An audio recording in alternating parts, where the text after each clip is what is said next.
guru SD Negeri 3 Ngudam. Di sini saya mau mensosialisasikan atau memaparkan tentang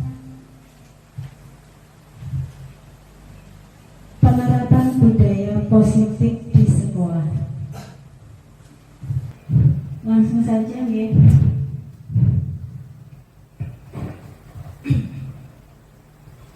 Konsep budaya positif. Di sini ada konsep budaya positif, yaitu perubahan paradigma belajar stimulus respon lawan teori kontrol. Ada juga keyakinan kelas, disiplin positif, kebutuhan dasar manusia, segitiga restitusi, motivasi perilaku manusia, dan 5 posisi kontrol. Itu diantaranya adalah konsep budaya positif. Nah, apa itu budaya positif? Selama ini kita tidak pernah tahu, tidak pernah mengenal yang namanya budaya positif. Kira-kira Bapak Ibu ada yang tahu budaya positif itu contohnya seperti apa? Iya, ya Bali. Contohnya pembiasaan sholat duduk berjamaah. Iya, bisa. Iya. Pembacaan Asmaul Husna. Iya. Penerapan lagu wajib setiap pagi. Iya, betul. Masih banyak lagi itu ya.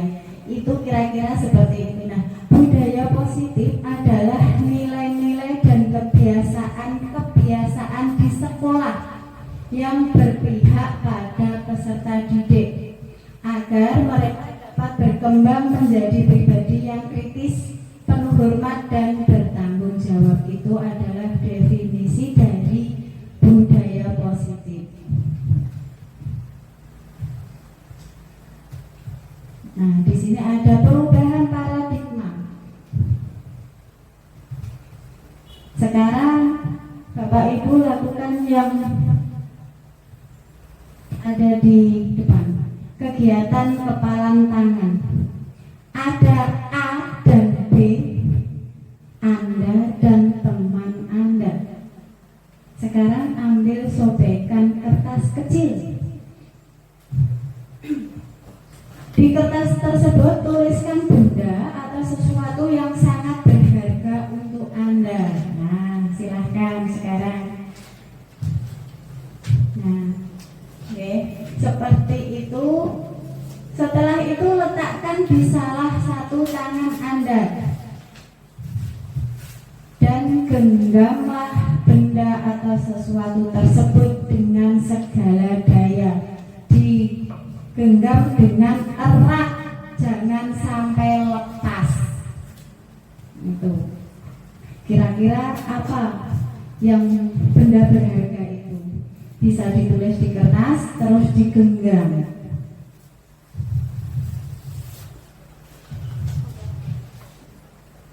Masing-masing orang berbeda, tidak boleh nyontek.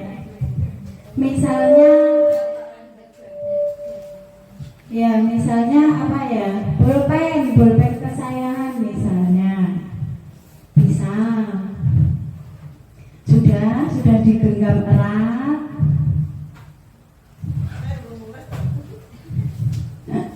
Ya, sampai.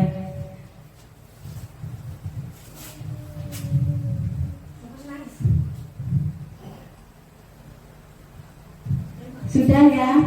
Setelah itu teman Anda si B akan mencoba dengan sekuat tenaga dengan berbagai cara untuk meminta Anda memberikan benda tersebut. Dibujuk, Anda itu dibujuk. Ayo dikasihkan sama saya. Lepaskan, kan seperti itu. Nah, kira-kira setelah si B ini membujuk, mengancam, menghardik, merayu, menyuap, apa saja agar dapat membuka kepala tangan Anda, apa yang terjadi? Apakah Anda akan melepaskan kepalan itu? Padahal yang digenggaman itu benda kesayangan Anda, benda paling berharga. dilepas apa tidak? Tidak. Tidak. Kenapa aku? Kenapa kemudian kok tidak dilepas? Benar-benar milik saya. Milik saya akan dipertahankan. Akan dipertahankan sampai kapanpun, Ya. walaupun itu Tenaga. sekuat tenaga, walaupun itu si teman Anda membutuhkan, sangat membutuhkan, walaupun akan kehilangan nyawa misalnya yang digenggam obat, sedangkan yang membutuhkan sakit parah, kalau tidak minum obat ini dia akan mati. Apakah akan tetap Anda genggam? Dilema. Iya itu. Nah, kira-kira bagaimana? Kalau cuma sebuah permen atau sebuah benda yang bisa dibeli lagi, mungkin kita bisa melepas, atau kita bisa, kamu bisa beli sendiri seperti itu kan. Tapi kalau ini tadi, misalnya obat satu-satunya di tangan Anda itu untuk menolong orang sakit tersebut, apakah akan Anda lepas atau tidak?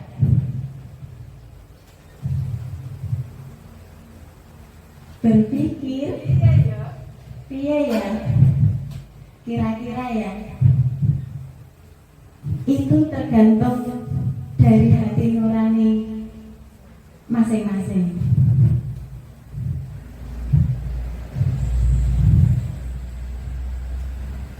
Nah, ini semua yang kita genggam, yang kita punya, mau dilepas mau tidak, itu tergantung dari kita, diri kita sendiri. Itulah yang dinamakan teori kontrol. Yang bisa mengontrol itu diri kita sendiri, ya enggak? Itu ada sebuah perubahan paradigma teori kontrol atau teori pilihan, ilusi kontrol. Ilusi guru mengontrol murid, diibaratkan guru itu sebagai pengontrol yang bisa mengontrol murid kapan saja. Terus yang kedua, ilusi bahwa kritik dan membuat orang merasa bersalah dapat menguatkan karakter. Ada lagi ilusi bahwa semua penguatan positif, efektif dan bermanfaat.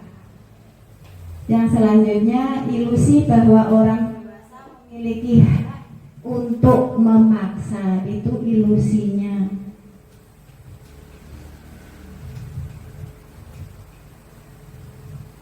Nah, di sini ada perubahan paradigma stimulus respon, teori kontrol atau teori pilihan. Siapa sesungguhnya yang memiliki kontrol? Seperti yang saya sampaikan tadi, yang memiliki kontrol adalah diri kita sendiri, bukan orang lain. Ya, jadi kalau mempunyai keputusan itu sing madhep mantep. Seperti itu. Stimulus respon dan teori kontrol pilihan. Di sini ada kita mencoba mengubah orang agar berpandangan sama dengan kita. Teori kontrolnya kita berusaha memahami pandangan orang lain tentang dunia. Ada perilaku buruk dilihat sebagai suatu kesalahan. Semua perilaku memiliki tujuan. Bukan semua perilaku itu mempunyai kesalahan, tapi mempunyai tujuan. Orang lain bisa mengontrol saya, tapi teori kontrol yang berlaku adalah hanya Anda yang bisa mengontrol diri Anda sendiri. Itu.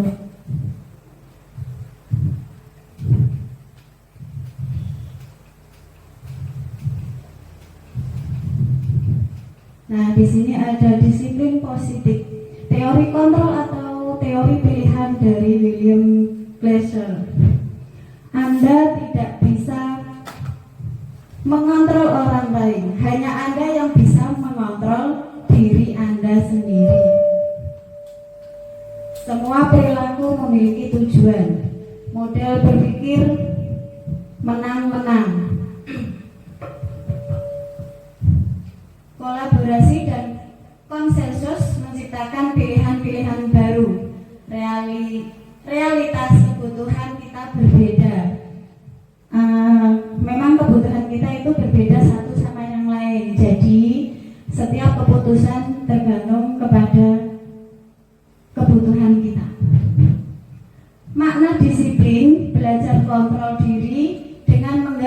konsekuensi kita agar tercapai tujuan mulia, yaitu sesuatu menjadi seseorang yang kita inginkan berdasarkan nilai-nilai yang kita hargai.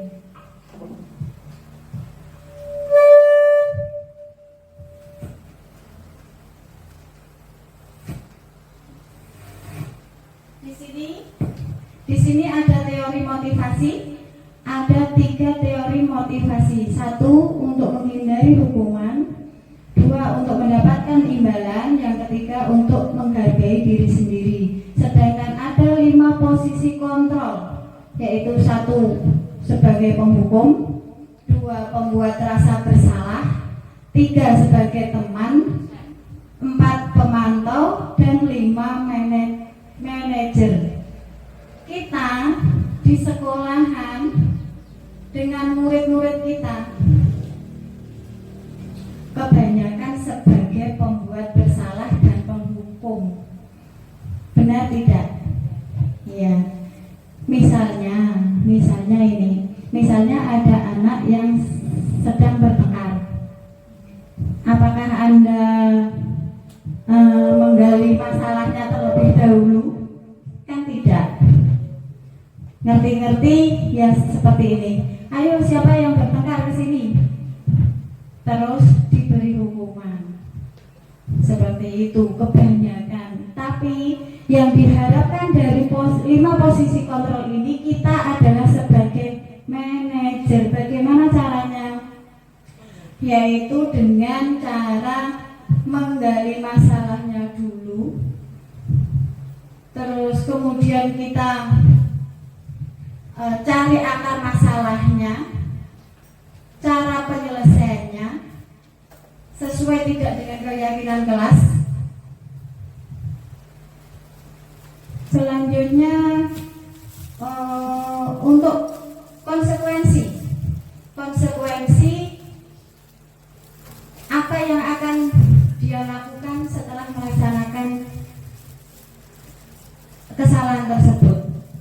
Itu. Lanjut, ada kebutuhan dasar, 5 kebutuhan dasar manusia. 1 bertahan hidup, 2 penguasaan, ada yang ketiga kasih sayang dan rasa diterima, 4 kesenangan, yang kelima adalah kebebasan. Ini adalah 5 dasar manusia, kebutuhan manusia. Kita sadar bahwa kita itu harus memenuhi 5 kebutuhan dasar manusia ini, ya enggak? Di antaranya tadi, kita harus bertahan hidup. Misalnya, saya punya barang, makanan,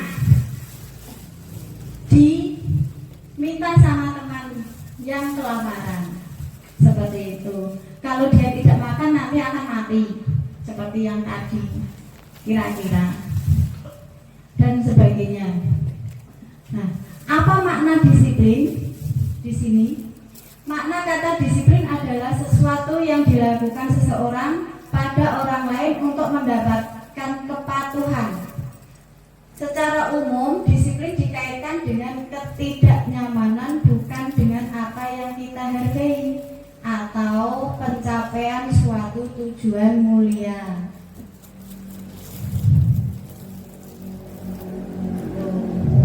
Lanjut, ada nilai-nilai kebajikan universal. Nilai-nilai kebajikan universal yaitu sifat-sifat positif manusia yang merupakan tujuan mulia yang ingin dicapai setiap individu. Nilai-nilai tersebut bersifat universal dan lintas bahasa, suku, bangsa, agama maupun latar belakang. 1. Setiap perilaku perbuatan memiliki suatu tujuan. Ini dari William Glasser pada teori kontrol 1984. Dengan mengaitkan nilai-nilai kebajikan yang diyakini seseorang, maka motivasi intrinsiknya akan terbangun, sehingga menggerakkan motivasi dari dalam untuk dapat mencapai tujuan mulia yang diinginkan. Ini menurut Diana Gossen. 1998. Yang selanjutnya ada nilai-nilai kebajikan yang ingin dicapai oleh setiap anak manusia, anak Indonesia. Kita kenal dengan profil pelajar Pancasila, yaitu beriman, bertakwa kepada Tuhan Yang Maha Esa, dan berakhlak mulia. Ini yang pertama. Yang kedua, mandiri. Yang ketiga, bernalar kritis. Yang keempat, berkebinekaan global. Yang kelima, bergotong royong. Dan yang terakhir, kreatif. Seperti visi yang kemarin, visi sekolah kita sudah kita rubah, yaitu mewujudkan peserta didik yang bertakwa, yang beriman dan bertakwa, berakhlak mulia, kreatif, inovatif, dan peduli lingkungan. Tuh. Selanjutnya ada teori motivasi perilaku manusia. Teori ini ada dari motivasi eksternal, dan motivasi internal, yaitu diantaranya satu, motivasi eksternal untuk menghindari ketidaknyamanan hukuman. Apa yang akan terjadi apabila tidak melakukannya? Itu adalah motivasi eksternal. Yang kedua, untuk mendapatkan imbalan dari orang lain atau institusi. Apa yang akan saya dapatkan apabila saya melakukannya? Itu motivasi eksternal juga. Sedangkan yang ketiga, untuk menghargai diri sendiri. Apa yang akan terjadi, orang yang seperti apa bila saya melakukannya? Ini contoh pertanyaannya, itu adalah motivasi internal.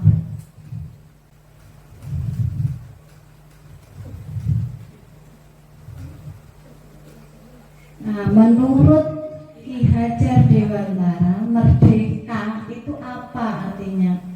Menurut Ki Hajar Dewantara, merdeka itu artinya tidak hanya terlepas dari perintah, akan tetapi juga cakap buat memerintah diri sendiri.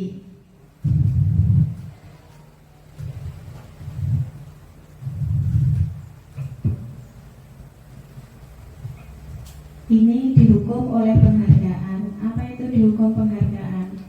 Bahwa penghargaan berlaku sama dengan hukuman. Jadi kalau dengan anak itu, sidik-sidik dikasih penghargaan, itu sama artinya penghargaan itu adalah dengan hukuman. Dengan arti meminta atau membujuk seseorang melakukan sesuatu untuk memenuhi suatu tujuan tertentu dari orang yang meminta atau membujuk. Dorongannya eksternal dan akan ada faktor ketergantungan. Ini maksudnya kalau siswa kita, murid kita dikasih hadiah, nanti kalau tidak dikasih hadiah tidak mau belajar lagi. Intinya seperti itu. Ya enggak? Karena sudah terbiasa kalau dia bisa mengerjakan atau bisa melakukan proyek apa, itu selalu dikasih hadiah. Nah, itu namanya adalah penghargaan berlaku sama dengan hukuman.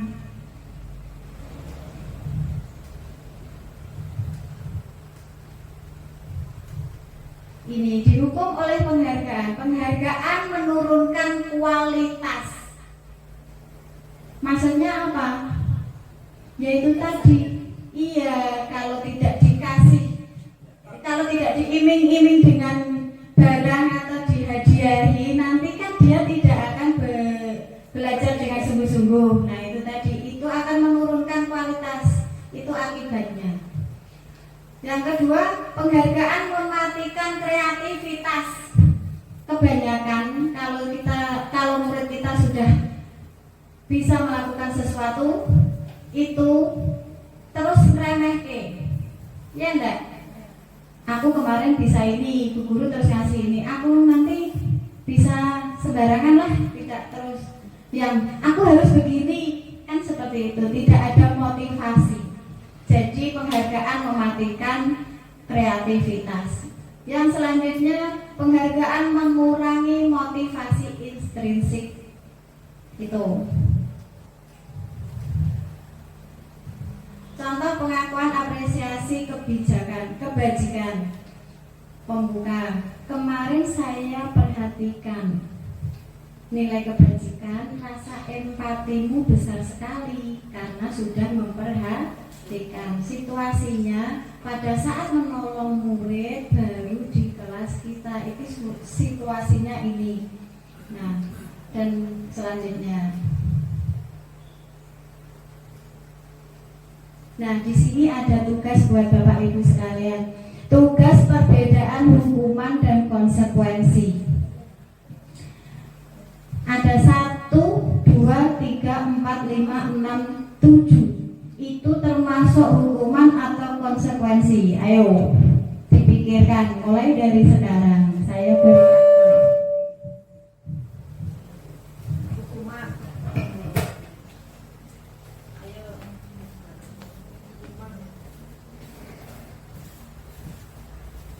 Yang pertama, mencatat 100 kali dalam buku kalimat saya tidak akan terlambat lagi karena terlambat sekolah, karena dia tadi terlambat. Itu hukuman atau apa? Hukuman, konsekuensi. Yang kedua, lari mengelilingi lapangan basket 2 kali karena terlambat hadir di sekolah. Terlambat. Konsekuensi, hukuman. Yang ketiga, murid diminta untuk push up 15 kali karena tidak menggunakan masker ke sekolah. Hukuman. Selanjutnya, menggantikan kertas tugas teman yang telah dicoret-coret. Konsekuensi. Membersihkan tumpahan air di meja tulis karena tersenggol pada saat belajar. Konsekuensi. Murid disuruh untuk mengenakan sepatu seharian di sekolah karena tidak mengenakan sepatu hitam. Hukuman. Lari mengelilingi lapangan basket 2 kali karena terlambat 10 menit dalam pelajaran PJOK. Hukuman. Saya kurang tahu jawaban saya itu benar apa salah. Lihat. Oh, ternyata salah. Yang pertama hukuman.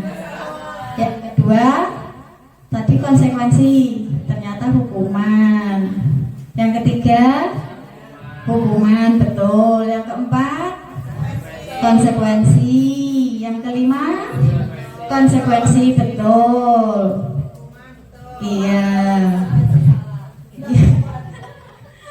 Itulah. Ternyata pemikiran kita itu kadang terbalik ya. Ya, enggak apa-apa. Perbedaan hukuman dan konsekuensi ini ada perbedaannya. Nah, kalau hukuman itu sesuatu yang menyakitkan, harus terjadi. Kalau konsekuensi itu sesuatu harus terjadi, cuman harus terjadi tidak menyakitkan. Itu konsekuensi. Kalau hukuman membuat anak sakit fisik maupun hati untuk jangka waktu lama, berarti trauma. Kalau konsekuensi itu tidak. Konsekuensi itu membuat anak merasa tidak nyaman dalam jangka waktu pendek. Itu konsekuensi. Hukuman, anak membenci kedisiplinan, menyepelekan. Ya. Kalau konsekuensi, anak menghargai disiplin. Tuh. Kalau hukuman itu paksaan, sedangkan konsekuensi itu stimulus tanggapan. Hukuman mendorong anak menyakiti diri sendiri dengan konsekuensi mendorong anak agar mudah menyesuaikan diri dan seterusnya. Sekarang restitusi. Apa restitusi itu?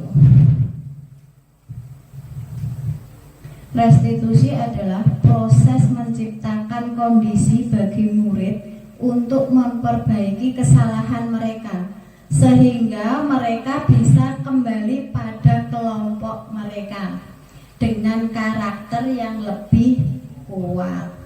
Restitusi juga merupakan proses kolaboratif yang mengajarkan murid untuk mencari solusi untuk masalah mereka dan membantu murid berpikir tentang seperti apa yang mereka ingin menjadi tujuan mulia dan bagaimana mereka harus memperlakukan orang lain. Ini menurut Goshen 2004.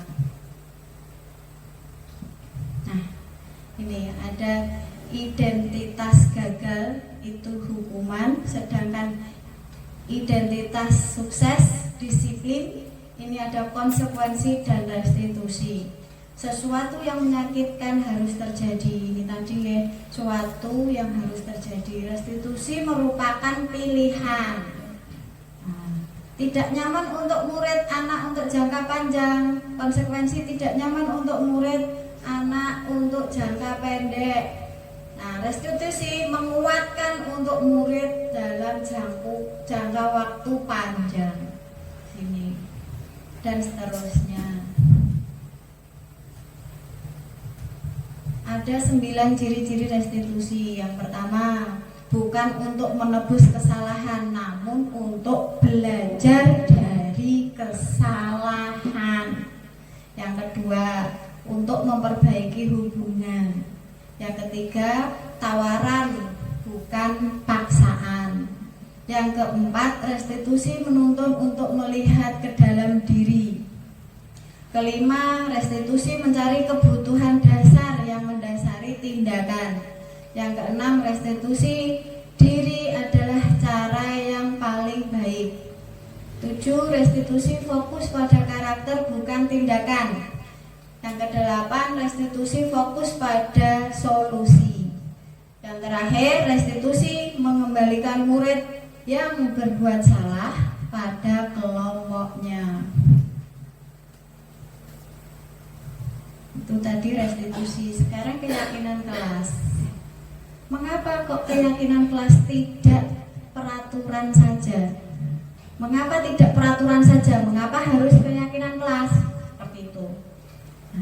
Mengapa kita memiliki peraturan harus menggunakan helm bila mengendarai kendaraan roda 2? Kenapa? Karena ada peraturan. Mengapa kita memiliki peraturan 3M menggunakan masker, mencuci tangan dan menjaga jarak 1,5 meter? Untuk mendukung motivasi intrinsik, kembali ke nilai-nilai atau keyakinan lebih menggerakkan seseorang dibandingkan mengikuti serangkaian peraturan. Nah, ini ada peraturan kelas, ada keyakinan kelas, budaya positif, lingkungan positif, akhirnya menjadi budaya positif. Yang pertama adalah peraturan kelas. Peraturan kelas itu tidak boleh. Itu adalah peraturan kelas.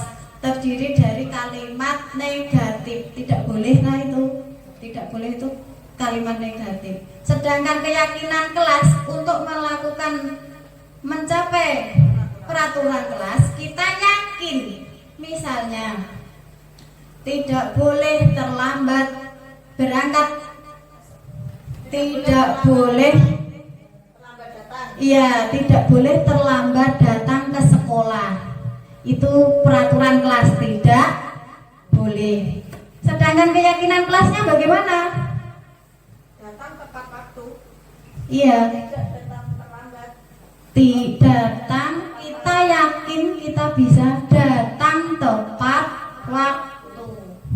Itu merupakan keyakinan kelas. Jadi jangan salah antara peraturan kelas atau keyakinan kelas. Berbeda. Kalau keyakinan kelas tidak boleh makan di dalam kelas.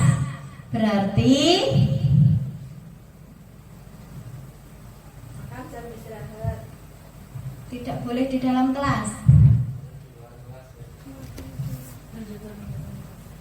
Menjaga lingkungan kelas, menjaga kebersihan. Menjaga kebersihan kan tidak boleh makan termasuk, iya, termasuk kebersihan kelas tadi.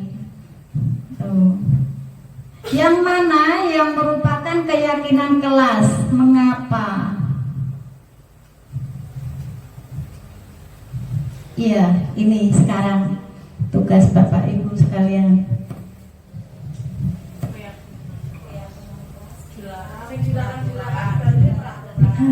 Yang dilarang-dilarang itu peraturan.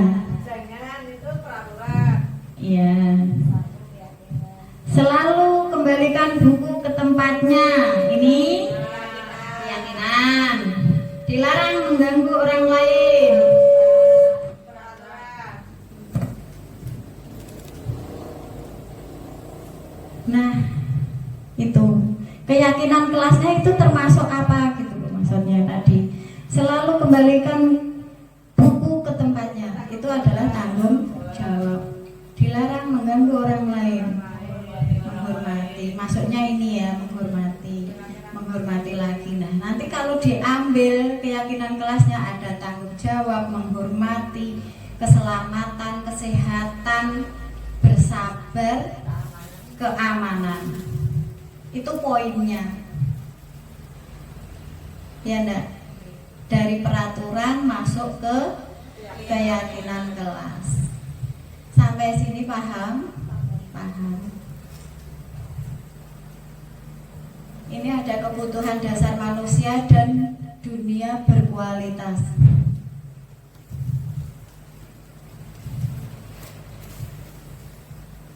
Kebutuhan dasar manusia tadi ada berapa?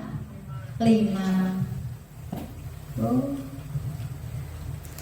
Nah, ini ada bertahan hidup, ada penguasaan, dikuasai, ada kebebasan, kesenangan, kasih sayang, dan rasa diterima. Itu adalah kebutuhan dasarnya. 5 posisi kontrol tadi ada ini. Tadi 5 posisi kontrol ada penghukum, pembuat rasa bersalah, ada teman, pemantau, dan manajer. Nah, ini yang menjadi dasar kita untuk memecahkan masalah anak-anak di dalam kelas. Di sini ada guru berbuat. Kalau penghukum itu menghardik, menunjuk-nunjuk, menyakiti, menyindir. Itu menghukum. Sedangkan membuat rasa bersalah itu berceramah dan mengatakan seharusnya. Dan kadang kita juga, ibu itu kecewa. Ya enggak? Ini adalah pembuat rasa bersalah. Ibu kecewa atas kelakuan kamu. Tuh. Sebagai teman, membuatkan alasan-alasan untuk muridnya. Kamu kenapa tadi? Sebagai teman kan pendekatannya beda ya sama membuat bersalah dan menghukum tadi. Sebagai pemantau yaitu menghitung dan mengukur. Ini kemarin kamu sudah pernah melakukan kesalahan ini, kenapa sekarang lagi? Itu memantau ya. Dan mengukur itu diukur tingkat kesalahannya. Ya. Yang terakhir ada manajer. Manajer ini mengajukan pertanyaan-pertanyaan. Pertanyaannya apa saja?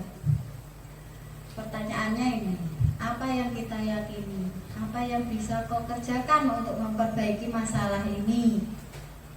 Seperti kemarin ada yang bertengkar. Karena botolnya pecah, saya mencari solusi. Yang botolnya pecah ingin botolnya kembali bagus lagi. Ya enggak. Terus yang anak yang satu lagi itu bukunya basah tumpahan air. Itu tadi anaknya awalnya itu minum karena tidak sengaja botolnya tersenggol dan menumpahi buku temannya. Karena buku temannya itu basah, yang punya buku emosi, marah. Akhirnya botol si anak yang tadi minum dibanteng oleh temannya tadi. Tuh, contohnya seperti itu. Nah, saya panggil ke dalam kantor, saya tanya apa yang terjadi. Nah, itu ada langkah-langkahnya. Itu kita sebagai manajer ada seharusnya kamu tidak melakukan itu. Semua orang itu pasti pernah berbuat kesalahan seperti itu kan. Kita dekati, kita tanya bagaimana cara menyelesaikannya, terus nanti ada konsekuensi yang harus ditanggung atas perbuatannya seperti itu. Akhirnya yang botolnya pecah, yang memecahkan mau mengganti dengan cara dia menabung dulu seperti itu. Terus yang bukunya basah, yang membasahi berjanji akan mengeringkan dan membersihkan. Itu adalah solusinya. Nah, ini dari hasil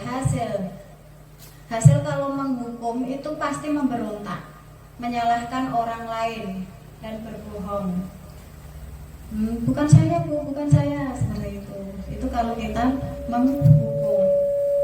Kalau berbuat salah itu menyembunyikan dan menyangkal, juga berbohong. Tuh. Kalau kita sebagai teman itu ketergantungan. Nanti paling-paling saya dibela sama bu guru. Itu kalau kita sebagai teman. Nah, yang paling relevan adalah manajer. Sebagai manajer itu menguatkan pribadi. Oh iya, nanti kalau saya berbuat seperti ini tadi lagi, nanti saya dapat konsekuensi untuk menggantikan kerusakan, seperti itu contohnya, dan seterusnya. Nah, di sini ada pertanyaan, saya kecewa sekali dengan kamu. Siapa yang mengatakan?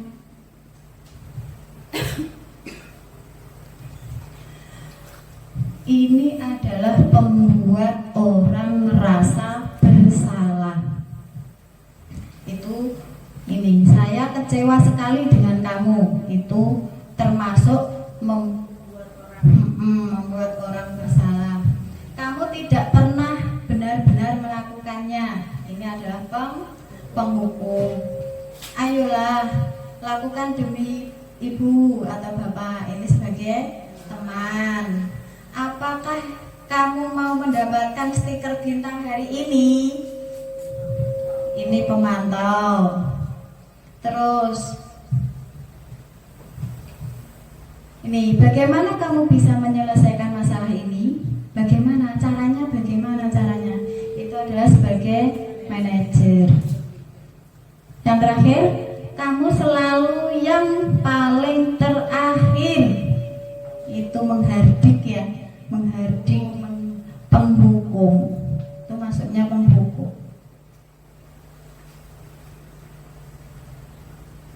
Ini ada segitiga restitusi.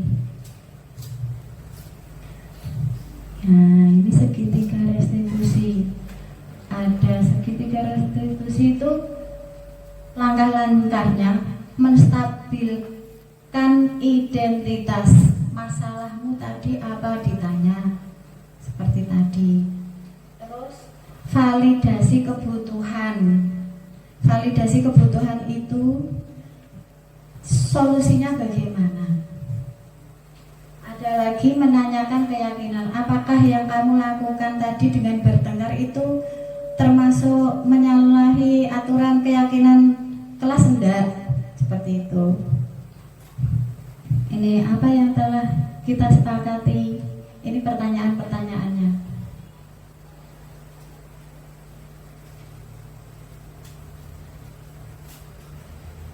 Nah, ini menstabilkan identitas.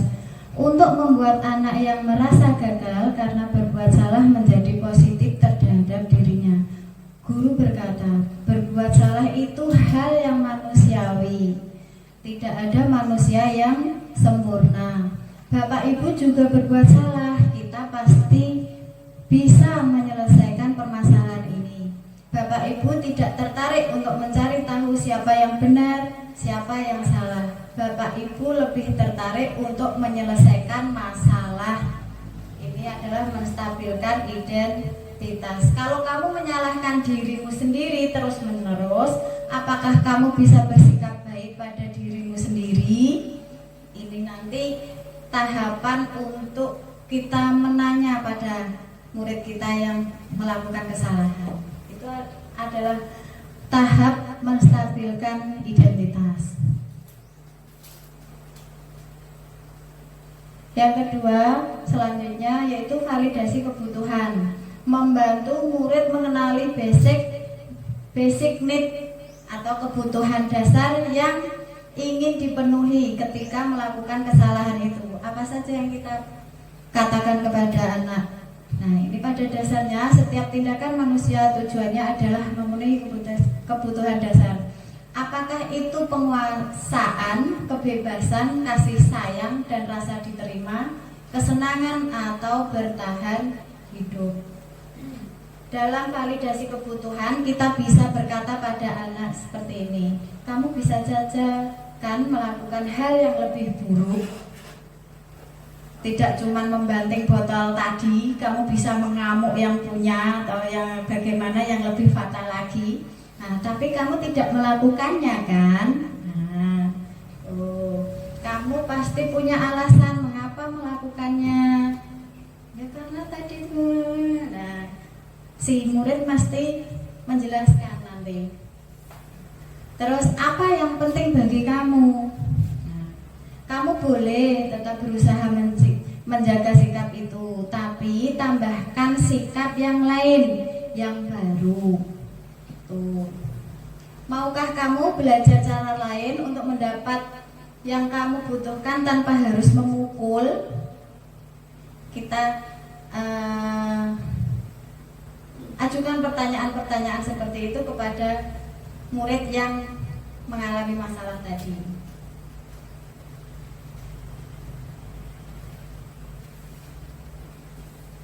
Nah, yang terakhir yaitu menanyakan keyakinan.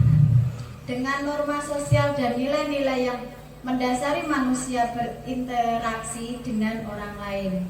Ini anak melihat kesalahannya dihubungkan. Anak melihat kesalahannya dihubungkan dengan nilai. Guru bisa berkata seperti ini contohnya. Apa nilai yang kita percaya di kelas sekolah atau kita di kelas kita? Tadi kan punya keyakinan kelas. Nah, apakah yang kamu lakukan itu sesuai dengan keyakinan kelas apa tidak? Itu intinya. Nilai-nilai universal apa yang telah kita sepakati? Nah, yang kamu lakukan tadi sesuai enggak dengan nilai-nilai universal? Terus kelas yang ideal itu seperti apa sih? Ya enggak? Kamu ingin jadi anak seperti apa? Apa yang kamu rasakan ketika kamu melakukan hal itu? Kamu menjadi orang yang seperti apa? Itu adalah langkah-langkah restitusi. Ada 3 langkah untuk menyelesaikan masalah yang dihadapi oleh murid-murid kita bila menghadapi masalah. Karena di sekolahan kita ini seringkali anak itu melakukan pertengkaran, hal kecil pun jadi hal besar bagi anak. Sebagai manajer, Bapak Ibu perhatikan, nanti diamati langkah-langkahnya bagaimana bisa dilihat.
Gimana cara menyelesaikannya? Diselesaikan enggak ini kira-kira?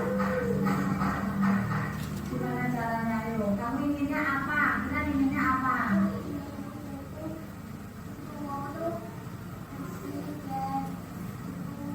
Kering lagi. Ya, kita dengar Kayla ingin bukunya bersih dan kering lagi. Kamu sanggup?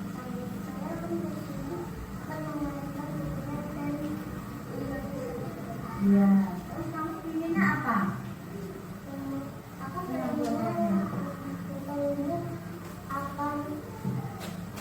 Kembali lagi. Oh, dia ingin ini si Kinan ini mau botolnya kembali bagus lagi padahal kamu pecahkan tadi. Gimana? Kamu bisa nggak? Caranya gimana?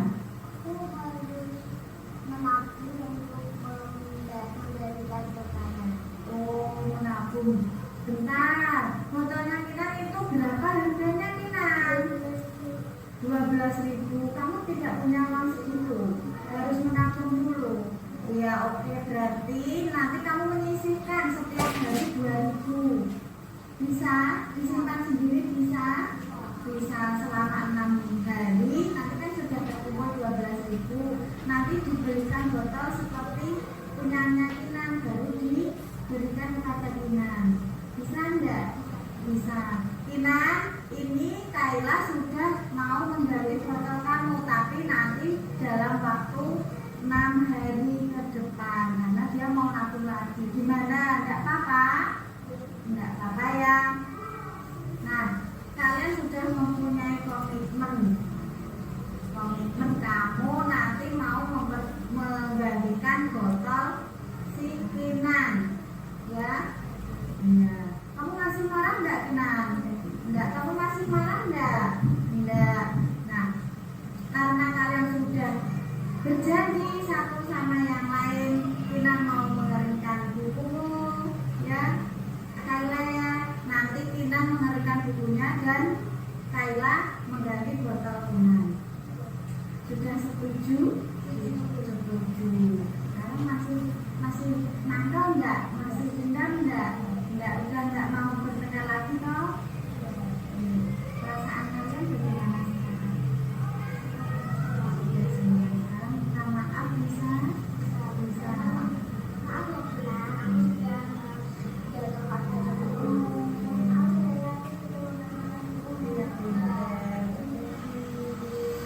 tidak mengulangi lagi. Oke, kalian anak pandai. Perasaannya sudah lega ya sekarang ya. Ya, nanti jangan mengulangi kesalahan yang sama dengan anak, dengan teman-teman. Kalian harus saling mencintai, menyayangi, jangan bertengkar. Nggak bagus itu benar ya. Nah, sekarang kalian bisa kembali ke kelas masing-masing.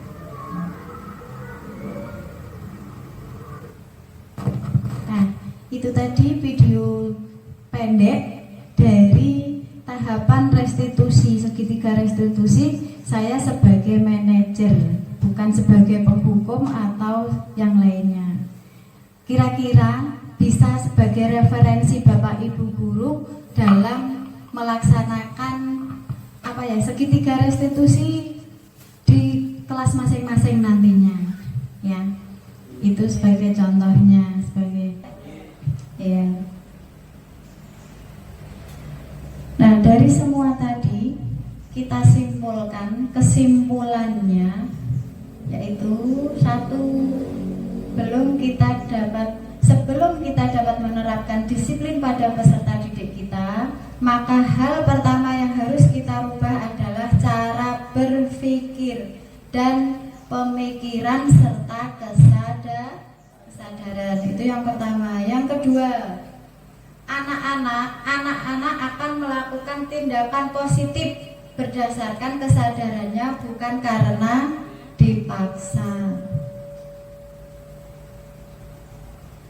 Yang ketiga, tidak ada anak yang nakal karena tindakan mereka sebenarnya mengacu atas 5 dasar kebutuhan hidup mereka.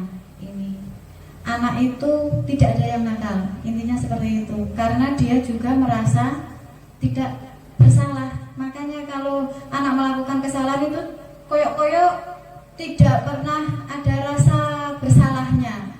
Dia merasa benar sendiri. Karena dia apa? Karena dia ini. Ini 5 dasar kebutuhan ini. Karena mereka ingin mencapai 5 dasar kebutuhan hidup mereka. Tugas kita adalah mengontrol dan mengarahkan ke hal yang lebih positif.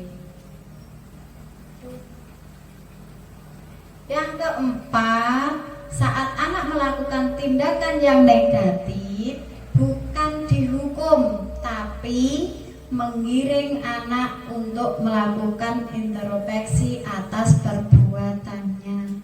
Jadi mulai sekarang Bapak Ibu untuk menghadapi murid-murid kita, jangan sekali-kali kita menghukum, langsung marah-marah, belum tahu masalahnya seperti apa, kita langsung marah dan ini dan itu dan sebagainya.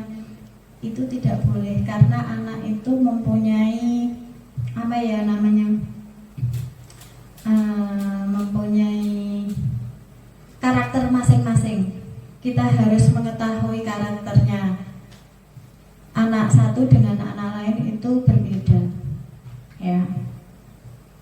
Yang kelima yaitu ketika anak sudah membuat keyakinan kelas, maka mereka akan dengan sadar melakukannya. Dan saat keyakinan itu dilanggar, maka mereka juga akan dengan senang hati untuk menerima akibatnya.